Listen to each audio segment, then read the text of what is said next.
Why inner peace feels elusive. There's a version of yourself you imagine sometimes. Calm, at ease, not needing anything to be different than it is. Just okay with this moment, right here, exactly as it unfolds. That version isn't stressed about tomorrow or replaying yesterday. That version has found something you keep searching for but can't seem to reach: inner peace. Not the absence of problems, but the absence of that constant hum of restlessness that runs beneath everything you do. The feeling that you're okay, fundamentally, deeply okay, without needing to change, achieve, or fix anything first. But that version feels distant, almost theoretical, because the actual lived experience is different. Even when things are going well, even when there's nothing urgent demanding your attention, there's still this low-level anxiety, this sense that something needs to be resolved, that you should be doing something, that this moment, as it is, isn't quite enough. Peace feels like something that exists on the other side of some achievement, some shift in circumstances, some future arrangement of your life that hasn't arrived yet. And the few times it does appear, it's fleeting, fragile, gone as quickly as it came, replaced by that familiar restlessness. This isn't about your life being broken. You might have accomplished things, built a career, maintained relationships, checked boxes that were supposed to bring satisfaction. Your circumstances might actually be fine, objectively speaking, but peace still feels elusive, and that's the painful part. Because if it's not about fixing external problems, then where is it? Why does it feel so unreachable? The answer isn't inside you in some personal failing. It's in the world you've been navigating. Inner peace has become elusive not because you're doing something wrong, but because the modern environment has systematically dismantled every condition that allows peace to exist. The structures that once supported a quiet mind, a settled nervous system, a capacity to simply be without needing anything to change, those structures have eroded, and in their place, a constant stream of inputs, demands, and engineered restlessness that makes peace not just hard to find, but almost impossible to sustain. Think about what peace actually requires. It needs space, mental space, where thoughts can settle instead of ricocheting endlessly. It needs silence, not the performative kind with meditation apps and curated playlists, but real silence, where nothing is asking for your attention. It needs time that isn't segmented, optimized, or filled with productivity. It needs the ability to be here, fully here, without your mind already reaching toward the next moment. And it needs a nervous system that isn't in a perpetual state of low-grade activation, constantly scanning for threats, opportunities, notifications, updates. Modern life has eliminated every single one of those conditions. From the moment you wake up, the day is structured to prevent peace. The phone is there, waiting, a cascade of information, messages, news, problems that aren't yours but feel urgent anyway. Breakfast happens while scrolling. The commute is filled with podcasts, music, anything to avoid being alone with your thoughts. Work is a series of interruptions disguised as productivity. Meetings, emails, Slack messages, notifications pulling you in 10 directions. Even breaks aren't restful. You fill them with content, a video, an article, a quick scroll through social media to see what you're missing. And when the workday ends, the pattern continues. Streaming services offer endless options. Your phone suggests things you might like. Algorithms curate your leisure. Every gap is filled.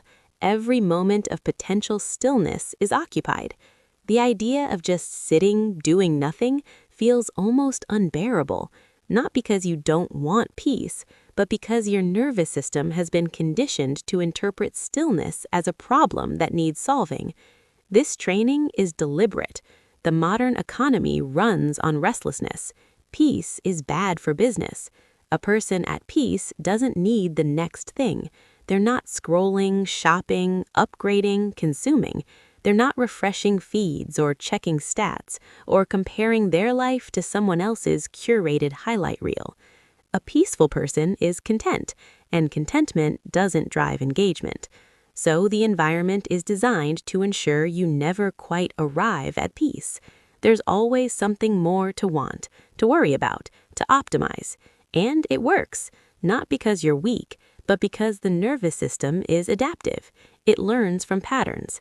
If every day is structured around constant input, constant stimulation, constant low-level urgency, your baseline shifts. What used to feel like peace now feels like anxiety. What used to feel like enough now feels like lack. The bar for what constitutes calm keeps rising because the environment keeps escalating. And peace, which should be the natural resting state of a mind not under threat, becomes this rare, almost exotic experience that only appears in brief, unsustainable flashes. There's also the collapse of waiting. Peace used to have room to grow in the gaps between desire and fulfillment.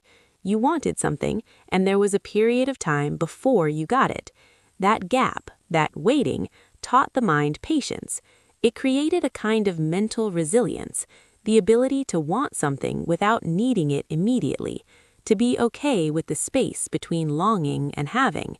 But modern life has eliminated waiting. You want something, you get it. Instant delivery, instant streaming, instant answers, instant validation through likes and comments. The gap collapsed, and with it, the intolerance for unfulfilled desire. Now, when you want something and can't have it immediately, it feels unbearable. The mind, trained on instant gratification, interprets delay as deprivation, and that intolerance extends to inner states. You feel restless and want peace, so you reach for something to create it. A meditation app, a wellness routine, a supplement, a new habit. But peace doesn't work like that. It's not something you acquire or optimize your way into. It's what emerges when you stop doing, stop reaching, stop trying to make this moment into something other than what it is. But stopping feels impossible when your entire nervous system has been conditioned to seek the next hit of resolution. Even the concept of peace has been weaponized. It's been turned into another goal, another metric of success. You're supposed to have your morning routine, your mindfulness practice, your optimization stack. Peace becomes a performance, something you display on social media. Look at me being calm. Look at my journaling practice. Look at my wellness journey. And if you're not achieving peace, it's framed as your failure. You're not meditating enough, not practicing gratitude enough, not doing the inner work. The pressure to be peaceful creates more anxiety, which creates more need for solutions, which creates more consumption of peace-adjacent products that don't actually address the underlying issue. Because the underlying issue isn't that you're not trying hard enough to be peaceful. It's that the environment you're in is structurally opposed to peace. You can't optimize your way out of an ecosystem designed to keep you restless. You can download every meditation app, read every self-help book, follow every morning routine, and still feel that hum of unease, because the inputs haven't changed. The constant notifications haven't stopped. The algorithmic feeds haven't become less engineered. The cultural message that you should always be improving, achieving, progressing hasn't quieted. And your nervous system, trying to adapt to an environment of perpetual stimulation, can't find a baseline to return to. There's also the loss of presence, real presence, not the kind you perform or post about, but the lived experience of being here, fully inhabiting this moment without your mind split between past and future. Presence is where peace lives. But presence has become almost impossible because the modern mind is trained to fragment. Part of you is here, but part of you is already thinking about what's next, what needs to be done, what could go wrong, what you're missing, what someone else is doing. The mind is never fully settled in one place because the environment constantly pulls it elsewhere. Social media trains you to compare. Every scroll is a reminder of what you don't have, what you haven't achieved, what your life isn't. The news trains you to worry. Every headline is a potential threat, a crisis somewhere that you can't do anything about but feel responsible for anyway. Work culture trains you to optimize.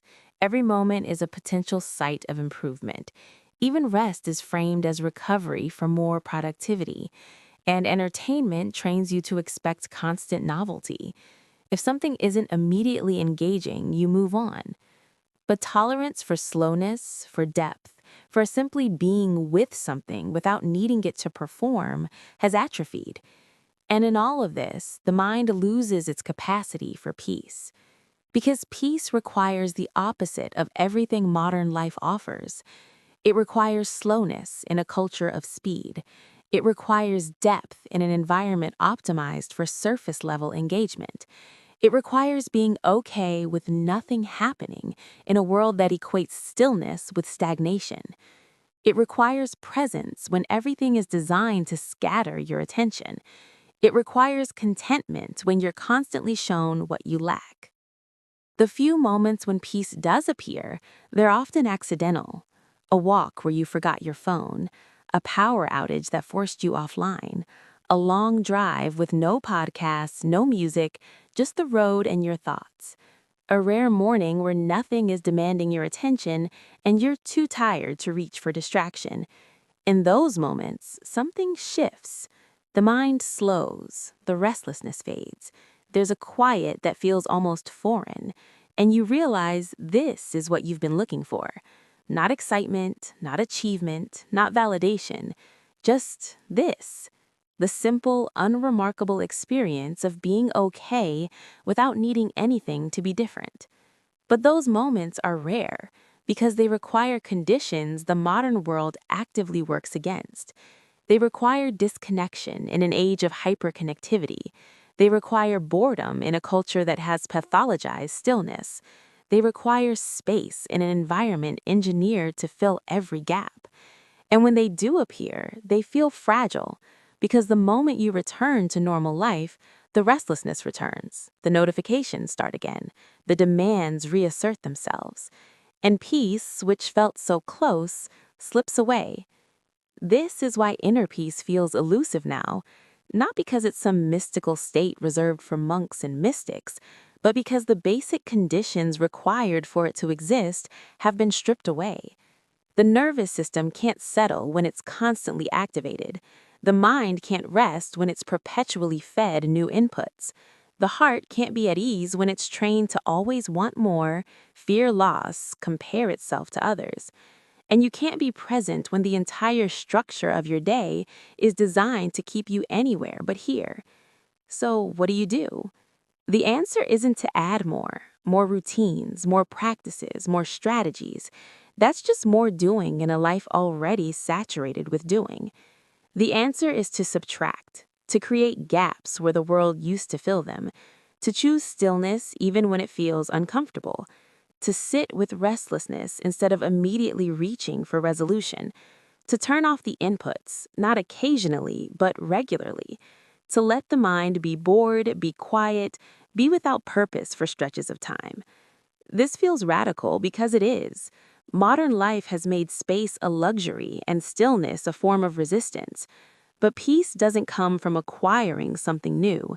It comes from removing what's in the way. And what's in the way is the constant stimulation, the perpetual striving, the engineered restlessness that keeps you seeking peace in the next moment instead of resting in this one. It also means redefining what peace is. It's not the absence of all difficulty. It's not a permanent state of bliss. It's not something you achieve and then possess forever. Peace is simpler and more ordinary than that. It's the ability to be okay with what is, even when what isn't perfect. It's the capacity to sit with discomfort without needing to fix it immediately. It's the quiet knowledge that you don't need anything to change for you to be fundamentally okay. And that knowledge can't be thought into existence. It can only be felt when you stop doing long enough for the noise to settle. Your nervous system knows how to find peace. It's wired for it. But it can't access that wiring when it's in a constant state of activation. When every day is structured around urgency, even low-grade urgency, the body stays alert. When every moment is filled with input, the mind stays fragmented. When every emotion is met with a solution, you lose the ability to just feel without needing to fix. Peace returns when you stop managing, optimizing, and improving long enough to let the system recalibrate. This doesn't mean abandoning your life or rejecting the modern world. It means creating pockets of refusal, moments where you say no to the pull of productivity, the lure of content, the anxiety of missing out. Mornings without screens, evenings without plans. Walks without podcasts. Meals without multitasking. These aren't grand gestures. They're small acts of resistance against a culture that profits from your restlessness. And when you do this, something shifts. Not immediately, not in a way that feels like achievement, but quietly, over time, the baseline changes. The restlessness that felt constant starts to have gaps. The need to always be doing something loosens. The mind, given space, begins to settle. And in that settling, peace appears. Not as something you chased down and captured, but as what was always there, waiting beneath the noise. Inner peace feels elusive now because modern life has made it so, because the structures that once supported it have been replaced with systems designed to keep you perpetually unsettled. Because peace is bad for an economy built on desire, comparison,